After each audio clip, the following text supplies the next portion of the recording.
आपण भारतातले most of the लोक जे आहोत ते चटोरे आहोत. त्यातल्या त्यात शाम की चाय यानी सुकून आणि त्याच्यासोबत काही चटपट जर झालं तर मग मज्जाच वेगळी.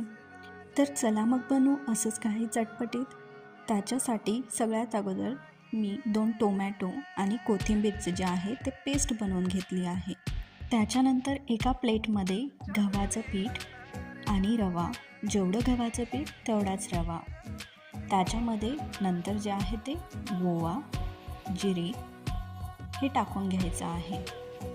हे थोडंसं मिक्स करून त्याच्यामध्ये नंतर हळदी, लाल तिखट आणि चवीनुसार आपल्याला मीठ टाकून घ्यायचं आहे. ह्याला हलक्या हाताने एकदा व्यवस्थित मिक्स करून घ्यायचं, जेणेकरून सगळं व्यवस्थित सगळीकडे पसरलं जाईल. हे पीठ कोरडं असतानाच मिक्स करायचं, जेणेकरून हे व्यवस्थित मिक्स होईल. त्याच्यानंतर त्याच्यामध्ये 1 चमचा तूप किंवा तेल तुमच्या मनानुसार आणि आपण जे टोमॅटो आणि कोथिंबीरची पेस्ट बनवून घेतली होती ते टाकून घेऊन ह्याला मिक्स करायचं आहे.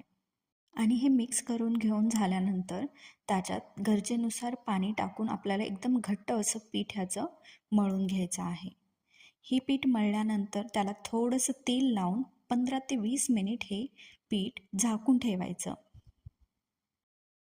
तोपर्यंत आपण त्याच्यासाठी लागणारी स्लरी बनवून घेऊया. त्याच्यासाठी 2 चमचे तेल आणि त्याच्यामध्ये थोडंसं गव्हाचं पीठ टाकून हे व्यवस्थित आपल्याला चमच्यानं जे आहे ते मिक्स करून घ्यायचं आहे. त्याच्यामध्ये गुठळ्या न राहू देता मिक्स करायचं आहे.